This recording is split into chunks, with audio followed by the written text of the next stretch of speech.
Hello friends, स्वागत है आप सभी का हमारे यूट्यूब चैनल में। आज की इस वीडियो में मैं आपको बताऊंगा क्लास 10th का मॉडल क्वेश्चन पेपर। तो फ्रेंड्स यहाँ पर देखिए विषय है हिंदी ए। देखिए जिसमें से हम लोग आज इस वीडियो में सेट 1 को करने वाले हैं। तो फ्रेंड्स यहाँ पर देखिए आपको समय जो मिल रहा है 1 घंटा 30 मिनट समय दिया जा रहा है, ठीक है।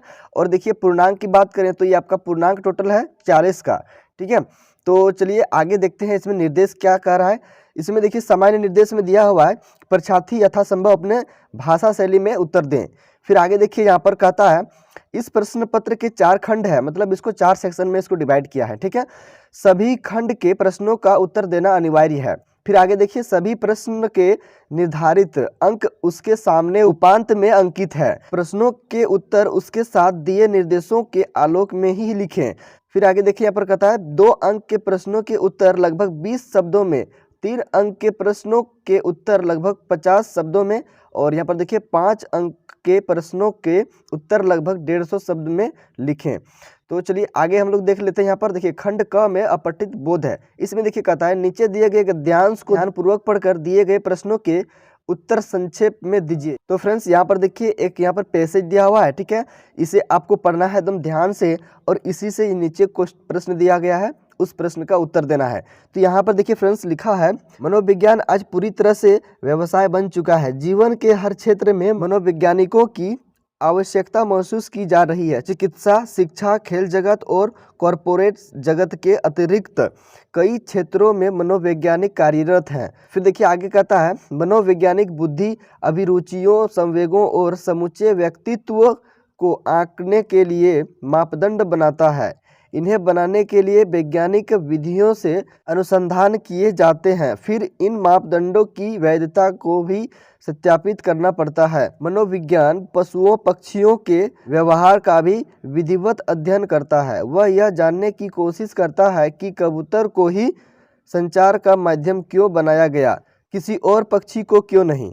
फिर देखिए फ्रेंड्स यहाँ पर फिर आगे कहता है इस तरह पशु पक्षियों की विशिष्ट क्षमताओं का अध्ययन मनोविज्ञान की एक अलग शाखा के अंतर्गत किया जाता है। बच्चों की जिज्ञासाओं की अभिव्यक्ति कविता में हो सकती है। जिज्ञासा का समाधान कहानी में मिल सकता है। बाल मनोवैज्ञानिक इन्हीं भावनाओं का, जिज्ञासाओं का, अंतर्द्वंद्वों और दुविधाओं का निरीक्षण और परीक्षण करते हैं। यदि बच्चों को कोई व्यवहारिक समस्या हो तो उनसे सलाह ली जाती है। तो फ्रेंड्स आपको इस तरीके से पैसेज को पढ़ लेना है और प्रश्न का उत्तर देना है। तो चलिए अब हम लोग प्रश्न की ओर बढ़ते हैं।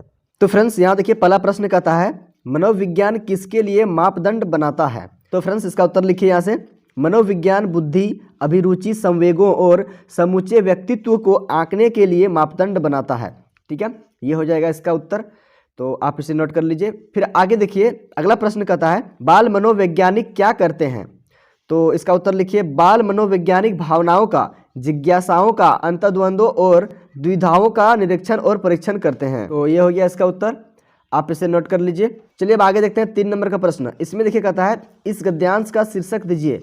तो मैंने आपको पैसेज पढ़ के दिखाया, ठीक है, और आपने पढ़ा भी होगा। उस पैसेज का यहाँ पर कहता है शीर्षक दीजिए। तो इसका लिखिए शीर्षक मनोविज्ञान का महत्व, ठीक है, ये हो जाएगा इसका शीर्षक, आप इसे नोट कर लीजिए। फिर देखिए आगे 4 नंबर का प्रश्न में कहता है रिक्त स्थानों की पूर्ति अव्यय पदों से कीजिए। तो यहाँ पर देखिए क नंबर में कहता है दिन खाली जगह ढल रहा था। तो यहाँ से आप इसको भर सकते हैं, यहाँ से धीरे धीरे, दिन धीरे धीरे ढल रहा था। आगे देखिए अब ख नंबर, इसमें देखिए कहता है वह खाली जगह नहीं पढ़ता है।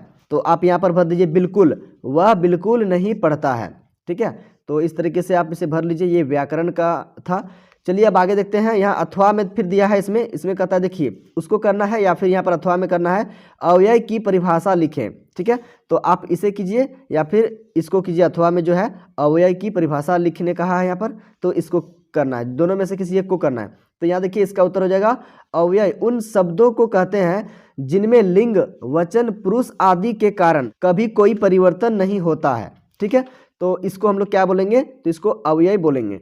ठीक है, अव्यय का परिभाषा ये हो गया, आप इसे नोट कर लीजिए। चलिए फिर बढ़ते हैं अगला प्रश्न। आगे देखिए 5 नंबर का प्रश्न में कहता है दशानन का समास विग्रह कर समास का नाम लिखिए। तो इसका उत्तर लिखिए 10 है आनन जिसके। दशानन अर्थात रावण बहुव्रीहि समास में आता है। ठीक है, आप इसको कीजिए या फिर देखिए यहाँ पर अथवा में फिर दिया है एक प्रश्न। देखिए इसमें कहता है चक्रधर का समास विग्रह कर समास का नाम लिखिए। आप इस प्रश्न को कीजिए या फिर इस प्रश्न को कीजिए, दोनों में से किसी एक को करना है। तो देखिए इसका उत्तर यहाँ से लिखिए, चक्र को धारण करने वाला अर्थात कृष्ण बहुव्रीहि समास में आता है। ये हो गया इसका उत्तर, तो आप इसे कर लीजिए नोट। अब आगे हम लोग देखेंगे 6 नंबर का प्रश्न। इसमें देखिए कहता है छाया को छूने से कवि का क्या आशय है, वह छाया को छूने क्यों मना करता है। तो इसका देखिए उत्तर आपको यहाँ से लिखना है, छाया को छूने का अभिप्राय बीते हुए सुखद पलों से है। कवि बीते हुए सुखों को याद करने के लिए मना करता है क्योंकि इससे हमारे मन का दुख दुगुना हो जाएगा। हमें अतीत को भुलाकर वर्तमान में जीना चाहिए। ठीक है, ये हो गया इसका उत्तर। अब देखिए फ्रेंड्स, ये जो प्रश्न दिया था ये इसका अथवा में भी दिया है। ठीक है, आप इस प्रश्न को कीजिए या फिर यहाँ पर नीचे में दिया है आप इस प्रश्न को कीजिए। तो इसमें देखिए क्या कहता है, हर चंद्रिका में छिपी एक रात कृष्ण है, इस पंक्ति का आशय स्पष्ट कीजिए। तो देखिए इसका उत्तर यहाँ से लिखिए आप, हर चंद्रिका में छिपी एक रात कृष्ण है पंक्ति के माध्यम से कवि हमें यह बताना चाहता है जिस प्रकार हर चांदनी रात के बाद अमावस्या की रात अवश्य ही आती है, उसी प्रकार मानव जीवन में भी सुख के बाद दुखों का आना निश्चित है। अतः मनुष्य को सुख के बाद दुख सहने के लिए भी तैयार रहना चाहिए। तो इस तरीके से हम लोग देखें कि हर चंद्रिका में छिपी एक रात कृष्ण है, इस पंक्ति का जो आशय है वो क्या था, तो ये था। आप इसे नोट कर लीजिए। अब आगे हम लोग देखेंगे 7 नंबर का प्रश्न। इसमें देखिए कहता है फ्रेंड्स, कन्यादान के समय माँ के दुख को प्रामाणिक क्यों कहा गया है। तो चलिए इसका उत्तर भी देख लेते हैं। तो देखिए इसका उत्तर लिखना है आपको, माँ को इस बात की चिंता सता रही थी कि दुनियादारी से अब अपरिचित उसकी भोली भाली बेटी भावी जीवन की कठिनाइयों का सामना कैसे कर सकेगी। माँ को अपने कलेजे के टुकड़े अर्थात बेटी के कन्यादान करते समय वह सारी यातनाएं याद कर रही थी जो उसने सही थी। इसी कारण माँ के दुख को प्रामाणिक कहा गया है। ठीक है, तो आप इसे नोट कर लीजिए। अब आगे हम लोग बढ़ेंगे 8 नंबर का प्रश्न की ओर। इसमें कहता है लेखक ने फादर बुल्के को मानवीय करुणा की दिव्य चमक क्यों कहा है।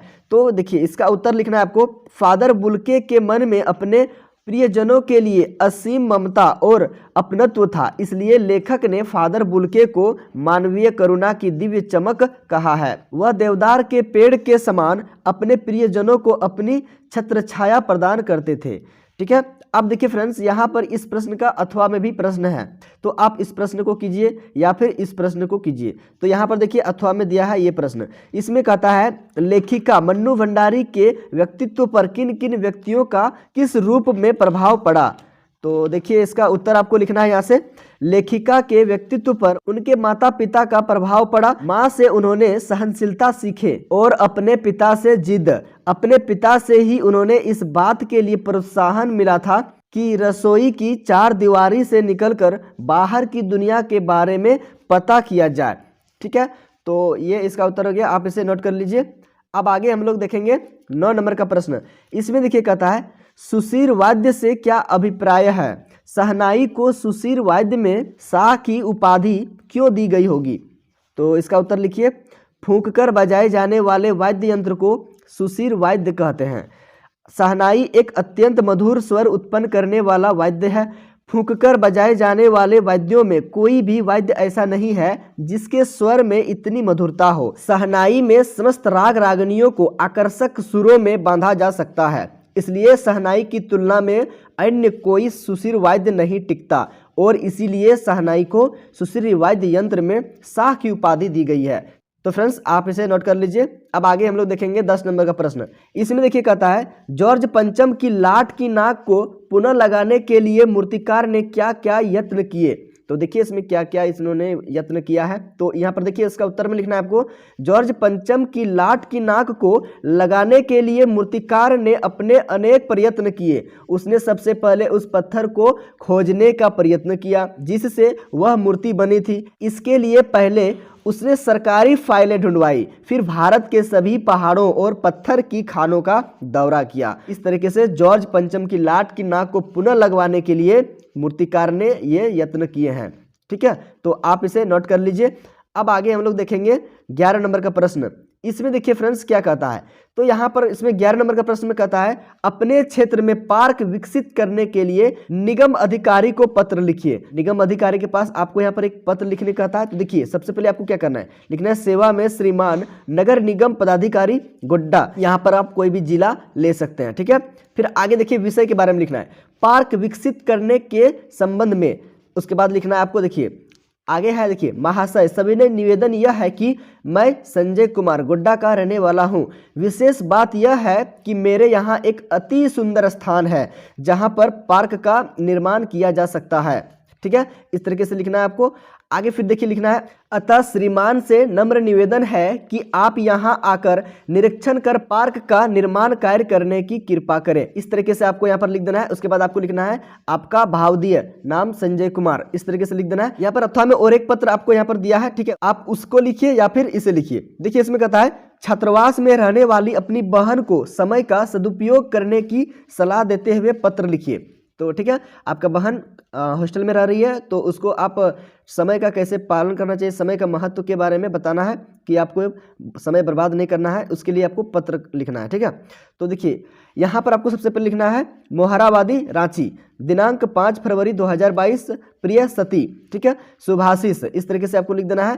फिर देखिए आगे लिखना है आशा करता हूँ कि तुम सकुशल होगी, छात्रावास में तुम्हारा मन लग गया होगा और तुम्हारी दिनचर्या भी नियमित चल रही होगी, ठीक है, इस तरीके से लिखना है। फिर आगे देखिए लिखना है प्रिय सती तुम बहुत अच्छी लड़की हो, पर मैं तुमसे कहना चाहता हूं कि इस सोशल मीडिया के ज़माने में तुम समय का दुरुपयोग मत करना। बड़ा भाई होने के नाते मैं तुमसे यह कहना चाहता हूं कि तुम समय का भरपूर सदुपयोग करना। तुम वहाँ पढ़ाई के लिए गई हो, इसलिए ऐसी दिनचर्या बनाना जिसमें पढ़ाई को सबसे अधिक महत्व मिले। यह सुनहरा अवसर जीवन में फिर वापस नहीं आएगा, इसलिए समय का एक एक पल अध्ययन में लगाना। मनोरंजन एवं व्यर्थ की बातों में ज़्यादा समय व्यतीत न करना।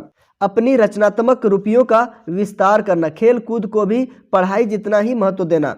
आशा करता हूं कि तुम मेरी बातों को समझकर अपने समय का उचित प्रकार सदुपयोग करोगी तथा अपने दिनचर्या का उचित प्रकार पालन करके परीक्षा में प्रथम स्थान प्राप्त करोगी। इस तरीके से आपको लिख देना है, ठीक है। अब आगे देखिए शुभकामनाओं सहित तुम्हारा भाई संजय, आपको इस तरीके से लिख देना है। अब देखिए फ्रेंड्स आगे अब हम लोग देखेंगे 12 नंबर का प्रश्न। देखिए इसमें कहता है दिए गए संकेत बिंदु के आधार पर निम्नलिखित में से किसी एक विषय पर निबंध लिखें। तो इसमें देखिए क नंबर में कोविड से सुरक्षा, इसमें देखिए संकेत बिंदु दिया है कि क्या क्या आपको लिखना है। पहले आपको देखिए लिखना है कोविड क्या है, और देखिए सुरक्षा के उपाय, लापरवाही का नतीजा, और फिर इसका निष्कर्ष लिखना है। तो सबसे पहले इसका उत्तर यहाँ से लिखिए। देखिए लिखना है आपको कोविड क्या है, इसके बारे में पहले लिखना। देखिए कोरोना वायरस बीमारी कोविड-19, ठीक है, 2019 में आया था, इसलिए इसको कोविड-19 से हम लोग जानते हैं। एक संक्रामक बीमारी है जो वायरस की वजह से फैलती है। यह एक ऐसी बीमारी है जो सीधे तौर पर हमारे श्वसन तंत्र को प्रभावित करती है। इसके शुरुआती लक्षण शुरू जैसे होते हैं जो धीरे धीरे एक खतरनाक रूप धारण कर लेता है, ठीक है, इस तरीके से आपको लिख देना है। अब देखिए यहाँ पर आपको लिखना है सुरक्षा उपाय, सुरक्षा के उपाय लिखना है। तो इसमें देखिए पॉइंट बना के आपको लिख देना है। देखिए पहला पॉइंट में आपको लिखना है अपने हाथों को बार बार धोते रहना चाहिए, और फिर लिखना है मास्क का प्रयोग करना चाहिए।